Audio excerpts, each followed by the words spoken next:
Hello everybody, welcome back to OMB Reviews. I am the critic who is a cynic. Hoping well, and today we're doing a box office preview for this upcoming weekend, which sees Five Nights at Freddy's from Universal Pictures and Blumhouse expected to have a pretty massive opening weekend, especially with the fact that this film is being simultaneously released in theaters and also on Peacock. And so there's speculation over how much money this film actually can make, seeing that most people will be able to watch this film from the comfort of their own homes. But Box Office Pro, at the very least, is suspecting that more people will end up going to see this than what the other so-called industry experts are saying. All this while Taylor Swift's The Eras Tour is still going to be hanging around, dropping 56%. Obviously, last weekend it had a pretty massive drop-off in the 60s range, and so dropping here in the 50s is actually pretty good for this kind of movie. Still expecting to add more and more to its overall profits. And Killers of the Flower Moon only projected to drop around 46%. So for a 3.5-hour Western drama, I will say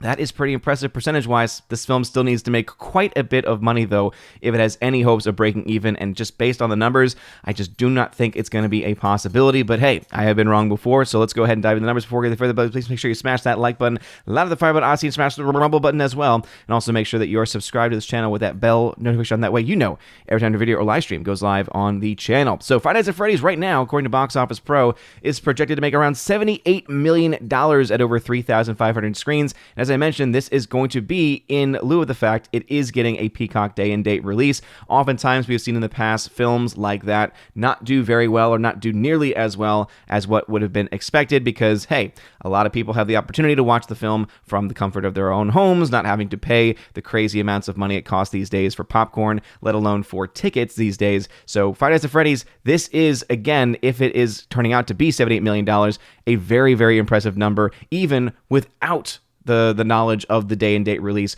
on Peacock. It's a very strong number, especially for a film that only cost around $20 million. And so this film would essentially break even in its opening weekend, and that would just be in the domestic market. Now, I don't suspect this film to be a massive hit anywhere outside of the United States. I don't think it's going to be that big outside of North America. So ultimately, I think that most of whatever it's going to make is going to be coming from this market here. But hey, it's going to be more than enough to make up for its profits.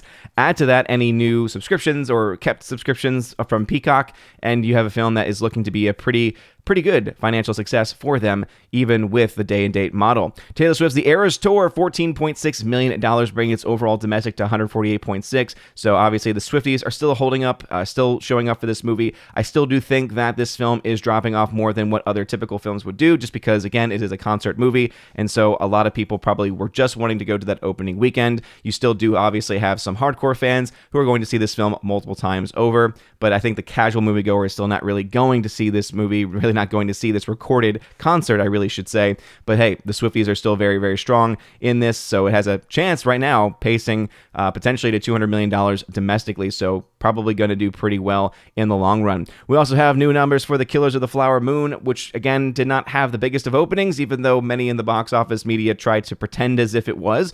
Remember, this film cost $200 million to make, so it needs to make $500+ million to break even, and only making $44.1 million so far after 2 weeks is just not really likely going to lead to the film being able to reach that amount of money. Unless this film is somehow able to make a major splash in international markets, which just does not seem likely to be the case, this film is likely dead in the water. But hey, percentage-wise, that is actually a pretty good drop for a 3.5-hour movie. The problem, though, is that the percentage drop is only part of the story. How much you made initially and how much you made the week before is also a part of it as well. We have a new film from Angel Studios, After Death. This is a documentary expected to make around $5.7 million. I think that this film will probably do pretty well for what it is, because of the fact that Angel Studios is very well known for the summer smash hit success that was that came out over this summer, and my mind's blanking because it's just a little bit too early for me. Sound of Freedom, of course, being a very, very big success, and so I think that this will probably be able to,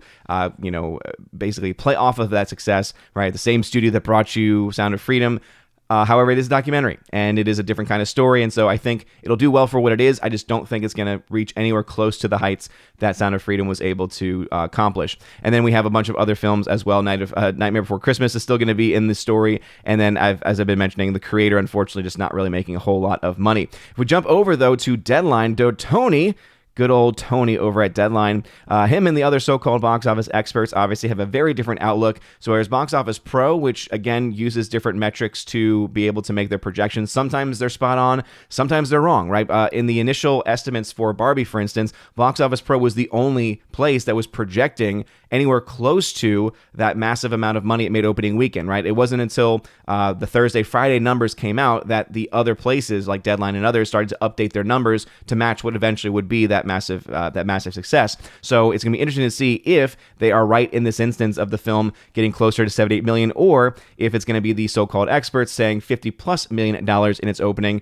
My guess is that they're thinking this number because, again, of the Peacock day and date release. It goes on to say, no one knew how big this was going to be or is going to be, but the Universal film take on the beloved horror game Five Nights at Freddy's is eyeing a $50+ million start and possibly even more. At that level, it would make it a second best domestic box office opening of the fall, behind Taylor Swift's Eras Tour. Note the pre-Halloween weekend isn't known as a robust time for launching films, with the frame's biggest openings, Puss in Boots, in 2011, 2006, Saw 3. So again, Tony is still kind of working off of this very old metric of success of saying, well, it hasn't ever, this weekend has never produced great box office results before. And it's, hey, the movies are what matter. All right, the movies are what matter ultimately, not necessarily the weekend, right? Obviously, some weekends can be more susceptible to having more people have access to going to the theater, especially when people are off from school, off from work. But in general, it depends on, hey, is the movie getting good promotion? Is the movie getting good word of mouth? And that's really the ultimate thing that you have to go based off of, not just what the weekend itself is telling you.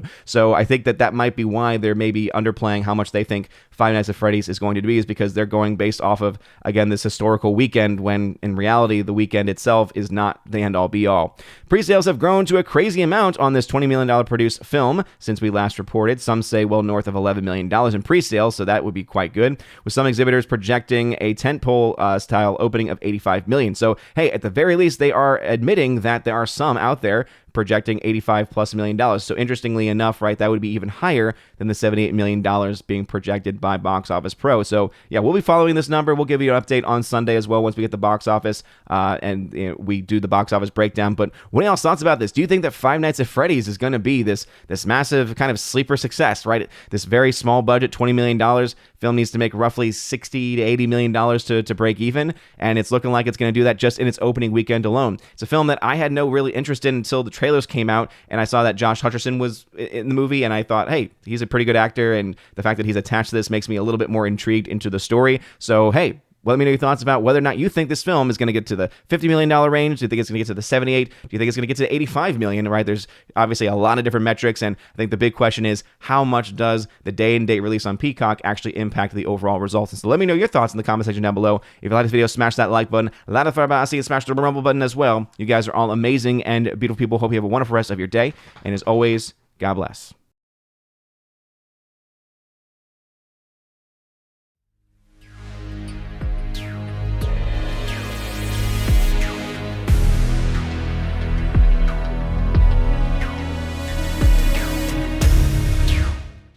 And now for a huge special shout out to all of my Chosen of Valhalla members: Father Luca Illich, Laura, the Mother Major General's Story, Rosetta Allen, check out her YouTube channel by the name Eagle Rider, Miss Martin Muses, check out her YouTube channel by the same name.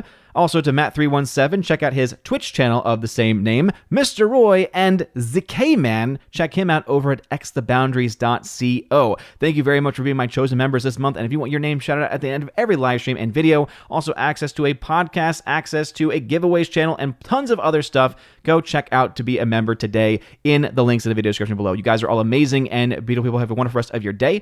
And as always, God bless.